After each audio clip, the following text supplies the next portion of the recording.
বিশ্বনবী রাহমাতুল লিল আলামিন বলে দিয়েছেন আল্লাহর নবীকে কি পরিমাণ ভালোবাসতে হবে।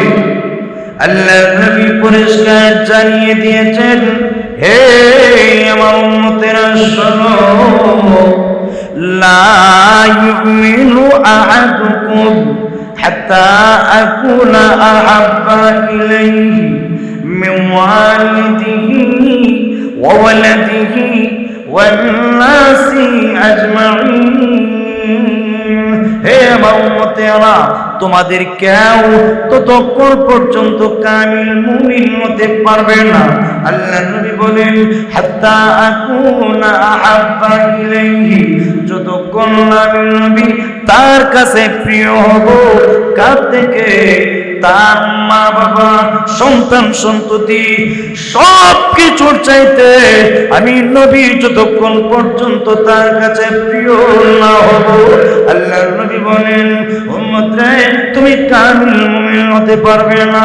আল্লাহর নবী পরিষ্কার ভাষায় বর্ণনা করে গিয়েছেন, কামিল মুমিন যদি হতে চাই, পরিপূর্ণ ইমানদার যদি হতে চাই, আল্লাহর নবীকে নিজের ছেলে মেয়ে, পরিবার পরিজন, এমনকি তাম পৃথিবীর সব কিছুর চাইতে আল্লাহর নবীকে যদি ভালোবাসতে পারি, তবে কামিল মুমিন হতে পারবো। এর আগ পর্যন্ত যতই দাবি করি না কেন, আল্লাহর কসম দাবি করতে পারি কামিল পরিপূর্ণ ইমানদার হওয়া সম্ভব না। জোরে কোন ঠিক কিনা? লক্ষ্য করে তাকে দেখুন, আল্লাহর নবীর সাহাবী হযরত ওমর রাদিয়াল্লাহু আনহু, নবীর জলিলুল কদর সাহাবী, আল্লাহর নবী যাকে দুনিয়াতে সনদ দিয়েছেন হযরত ওমর জান্নাতি। আল্লাহর নবী পরিষ্কার ভাষায় জানিয়ে দিয়েছেন, আবু বকর ফিল জান্নাহ, আমার সাহাবী আবু বকর জান্নাতি, ওমর ফিল জান্নাহ।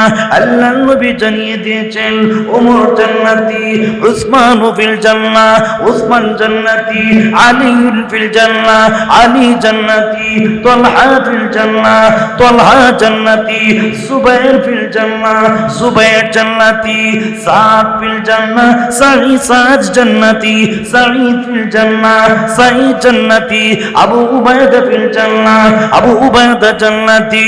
আল্লাহর নবী নাম ধরে ধরে 10 জন সাহাবীর নাম উল্লেখ করেছেন।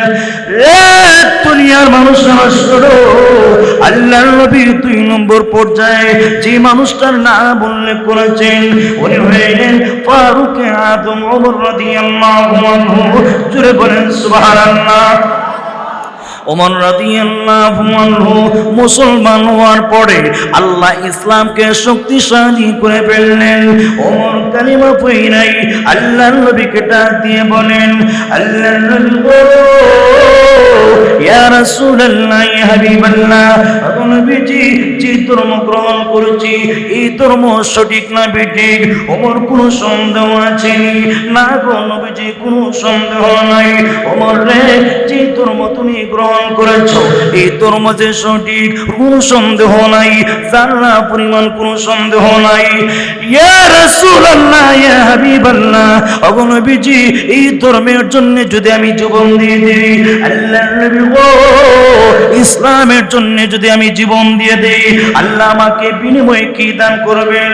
আল্লাহর নবী ডাক দিয়ে বলেন, ওমর রে, ইসলামের জন্য যদি জীবনটা দিয়ে দাও, আল্লাহ তোমাকে জান্নাত দান করবেন।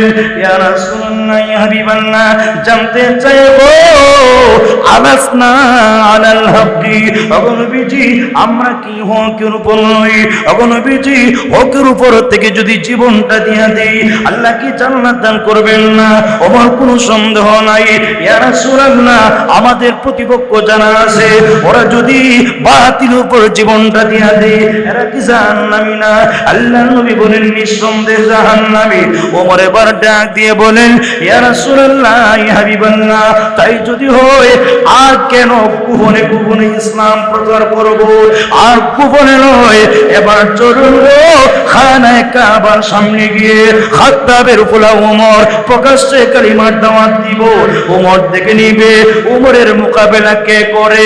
হযরত ওমর খানায়ে কাবার সামনে গিয়ে প্রকাশ্যে কালিমার দাওয়াত দিলেন। একটা বেঈমান কাফেরও ওমরের মোকাবেলা করার সাহস পায় নাই। জোরে বলেন সুবহানাল্লাহ। সেই ওমর আল্লাহর নবী মুহাম্মদুর রাসূলুল্লাহ সাল্লাল্লাহু আলাইহি ওয়াসাল্লামকে লক্ষ্য করে ডাক দিয়ে কয়, ইয়া রাসূলুল্লাহ, ইয়া হাবিবাল্লাহ, ওগো নবীজি, আমি আমার ছেলে মেয়ে ধন সম্পত্তি পরিবার পরিজন যা আছে সব কিছুর চাইতে ওগো নবীজি আপনাকে ভালোবাসি ইল্লা নাফসি, তবে নবী গো আমার প্রাণের চাইতে আপনাকে বেশি ভালোবাসি না, আমার জীবনের চাইতে আপনাকে বেশি ভালোবাসি না। হাজরিনে কেরাম, সাহাবায়ে কেরাম, এদের আখলাক ছিল, এদের চরিত্র ছিল, সিনার মধ্যে যা ছিল মুখের মধ্যে তা ছিল, অন্তরে যা ছিল মুখের মধ্যে তা ছিল।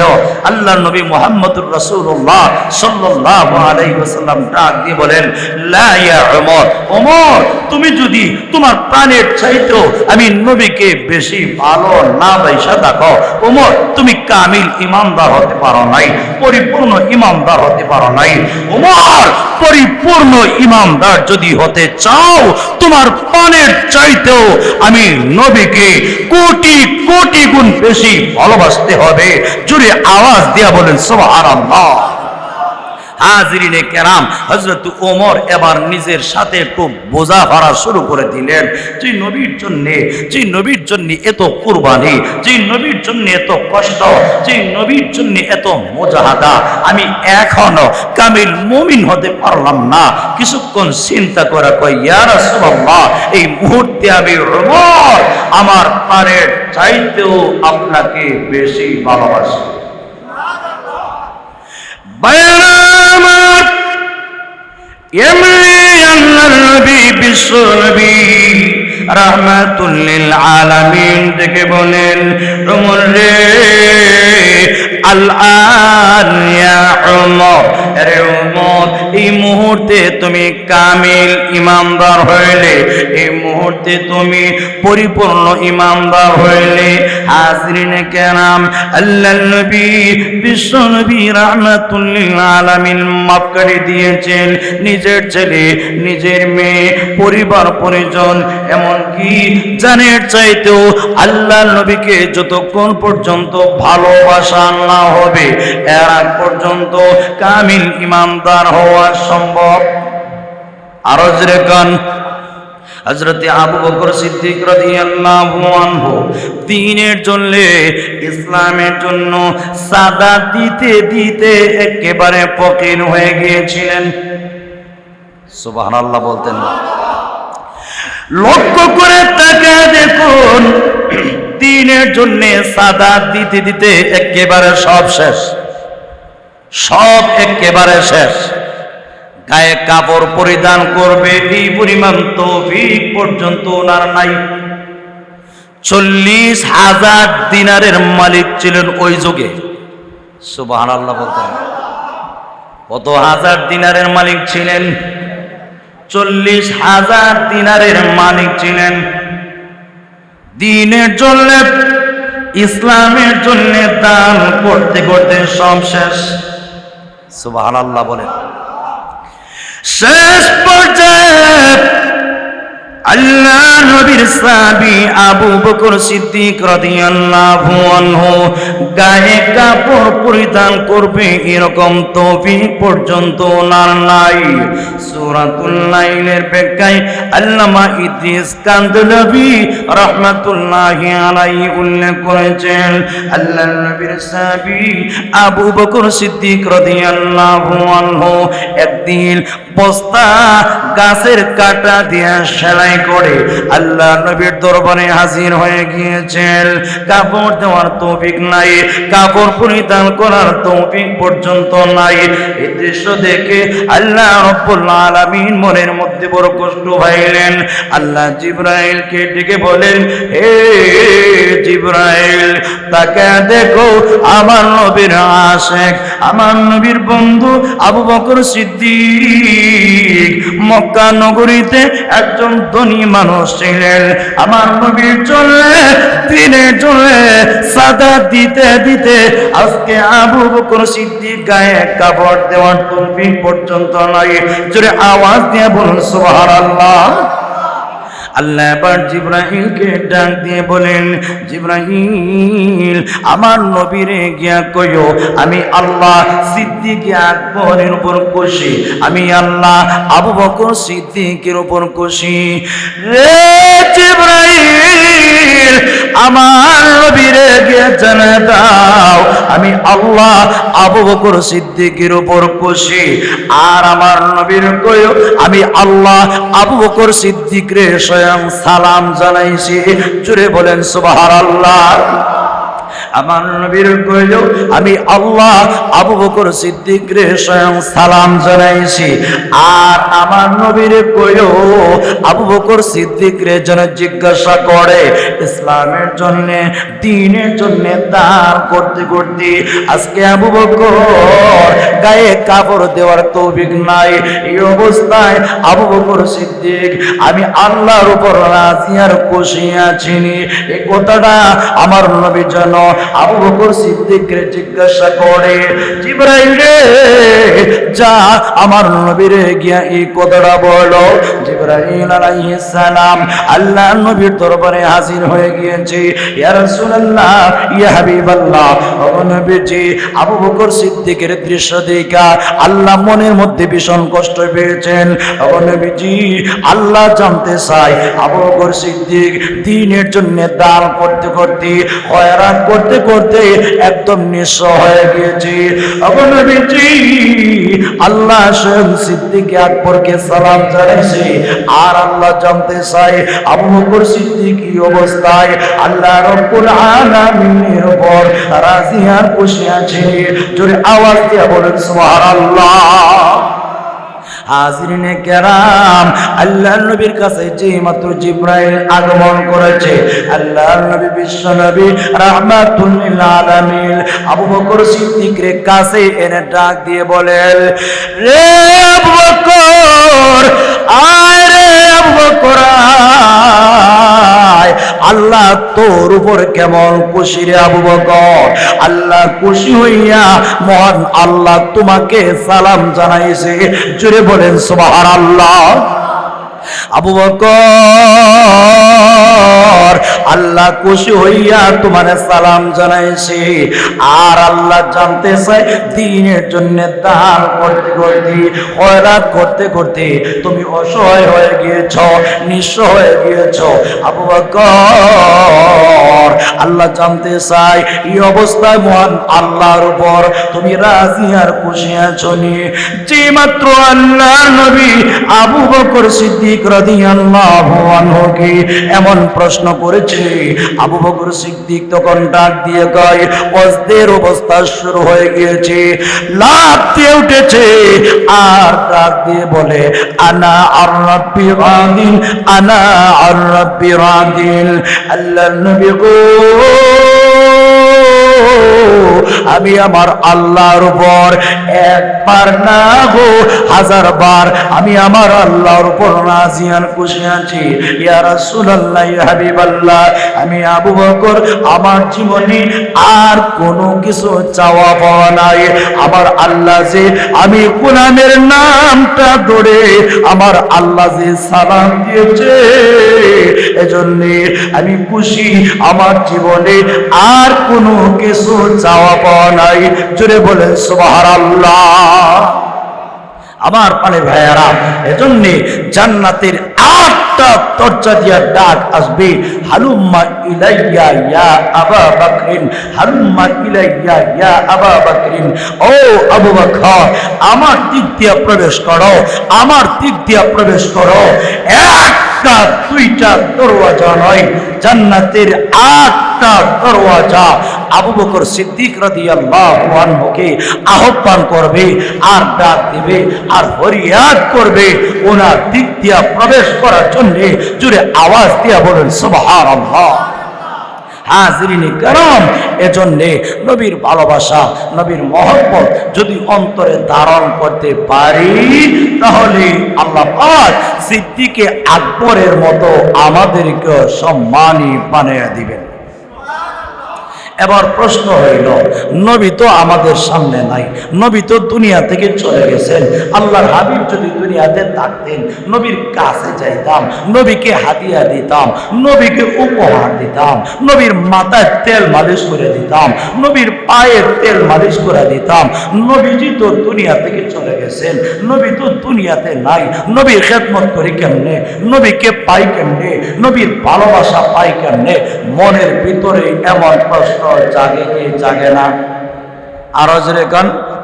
হাজরিনে কেরাম, আল্লাহর হাবিব জানে ১৫০০ বছর পরে একদল পাগল পারা উম্মত আমাকে একটা নজর দেখার জন্য, আমাকে ভালোবাসার জন্য পাগল পারা হয়ে যাবে। তাই আল্লাহর হাবিব মুহাম্মদুর রাসূলুল্লাহ সাল্লাল্লাহু আলাইহি ওয়াসাল্লাম নবীকে কেমনে ভালোবাসতে হবে, নবীর কেমনে প্রিয় হওয়া যাবে, নবীর কেমনে কাছের হওয়া যাবে, এই জিনিসটা আমাদেরকে বোঝাইবার জন্য, আমরা নবীর ভালোবাসা পাওয়ার জন্য আল্লাহর নবী আজ থেকে ১৫০০ বছর আগে পড়ে গিয়েছেন। সুবহানাল্লাহ।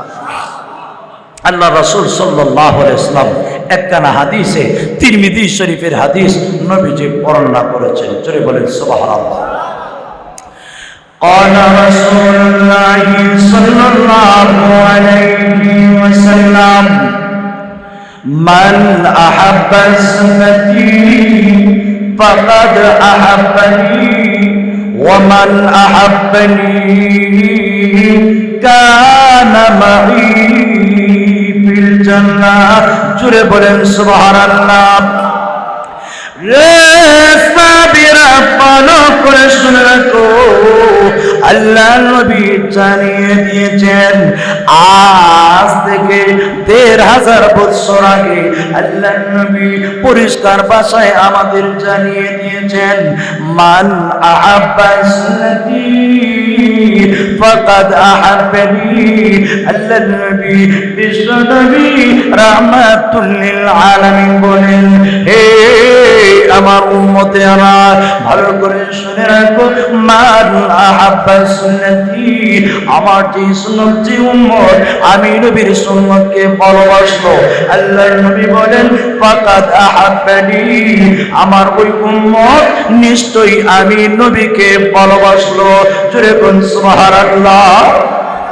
হাজিরিনে কেরাম, আল্লাহ নবীর সুন্নতের মানে হচ্ছে নবীজি পারিবারিক জীবন থেকে নিয়ে আন্তর্জাতিক জীবন পর্যন্ত নবীজি কিভাবে খাওয়া দাওয়া করেছেন, নবীজি কিভাবে ঘুমাইছেন, নবীজি কিভাবে ওযু করেছেন, আল্লাহ নবী কিভাবে মিসওয়াক করেছেন, আল্লাহ নবী কিভাবে দাঁত কেনাল করেছেন, আল্লাহ নবী বিশ্ব নবী রাহমাতুল লিল আলামিন ওনার জীবনে কোথায় কি করেছেন, পারিবারিক জীবন থেকে নিয়ে আন্তর্জাতিক জীবন পর্যন্ত জীবনের প্রত্যেকটা ক্ষেত্রে ধাপে ধাপে উম্মতের জন্য আদর্শ রয়েছে। হাজিরিনে কেরাম, আল্লাহ নবীর 23 বছরের জিন্দেগি, বাদান নবুয়া, 23 বছরের জিন্দেগি উম্মতের জন্য আদর্শ। আল্লাহ নবী জীবনে যা যা করেছেন, আল্লাহ নবী যেভাবে নামাজ পড়েছেন, ওই পদ্ধতিতে নামাজ পড়া, নবীর তরিকা অনুযায়ী আল্লাহ নবী যেভাবে হজ করেছেন, নবীর দেওয়া পদ্ধতিতে, নবীর দেখানো পদ্ধতিতে হজ করা, আল্লাহ নবী যেভাবে যাকাত দেওয়ার কথা বলেছেন, এইভাবে যাকাত দেওয়া, আল্লাহ নবী যেভাবে সিয়াম সাধনা করেছেন, এইভাবে সিয়াম সাধনা করা, আল্লাহ নবী যেভাবে ফ্যামিলির সাথে আদব রক্ষা করেছেন, ফ্যামিলি যেভাবে চালাইছেন, এইভাবে নিজের ফ্যামিলিকে চালানো, আল্লাহ নবী যেভাবে ব্যবসা বাণিজ্য করেছেন, আপনি আমিও এইভাবে যদি ব্যবসা বাণিজ্য করতে পারি, আল্লাহ নবী মরুর আগালি কিভাবে করেছেন, আমিও যদি এইভাবে রাগালি করতে পারি, আল্লাহ নবী যেভাবে ব্যবসা বাণিজ্য করেছেন আমিও যদি ব্যবসা বাণিজ্য করি, আল্লাহ নবী যেভাবে যুদ্ধের ময়দানে সেনাপতির দায়িত্ব পালন করেছেন এইভাবে সেনাপতির দায়িত্ব পালন করা, আল্লাহ নবী যেভাবে মদিনা শাসন করেছেন আপনি আমিও যদি এইভাবে মদিনা শাসন করতে পারি, এটা আমার নবীর তরিকা, আমার নবীর সুন্নাত। আল্লাহ নবী বলেন মান আহাব্বা সুন্নতি ফাকাদ আহাব্বানি, আমার যে সুন্নাত, আমার যে উম্মত আমার সুন্নাতকে ভালোবাসলো, নবী বলেন ফাকাদ আহাব্বানি, জুড়ে বলেন সুবহানাল্লাহ। আল্লাহ নবী বলেন ওয়ামান আহাব্বানি কানা মাই ফিল জান্নাহ। আল্লাহ নবী বলেন হে আমার সাহাবীরা, আমার যে উম্মত আমি বিশ্ব নবীকে ভালোবাসলো, আল্লাহ নবী বলেন কানা মাই ফিল জান্নাহ, আমার উম্মত আমি নবীর সাথে আল্লাহ তৈরি জান্নাতে থাকবে। জোরে আওয়াজ দিয়ে বলুন সুবহানাল্লাহ। হাজিরিনে কেরাম, এজন্য আপনি যদি আদর্শবান পিতা হতে চান তাকে দেখো আল্লাহ নবী বিশ্ব নবী রাহমাতুল লিল আলামিন যিনি ফাতেমার আব্বা জান, উনি কেমন ভাবে ছেলে মেয়েদের সাথে আচরণ করেছেন। আপনি যদি একজন আদর্শ পিতা হতে চান বিশ্ব নবী রাহমাতুল লিল আলামিন ফাতেমার আব্বা জানের দিকে তাকায় দেখুন। আপনি যদি একজন আদর্শবান স্বামী হতে চান তাকে দেখো হযরতে আয়েশার স্বামী বিশ্ব নবী রাহমাতুল লিল আলামিন আয়েশার সাথে কেমন আচরণ করেছেন, হযরতে খাদিজার সাথে কেমন আচরণ করেছেন। আপনি যদি নবীর জীবন আদর্শ ফলো করেন, আল্লাহর নবীর তরিকা মতো চলতে পারেন, আল্লাহর কসম দুনিয়া এবং আখিরাতে আল্লাহ ইজ্জতের জিন্দেগি দান করবে। জোরে আওয়াজ দিয়ে বলুন সুবহানাল্লাহ। হাজিরিনে কেরাম,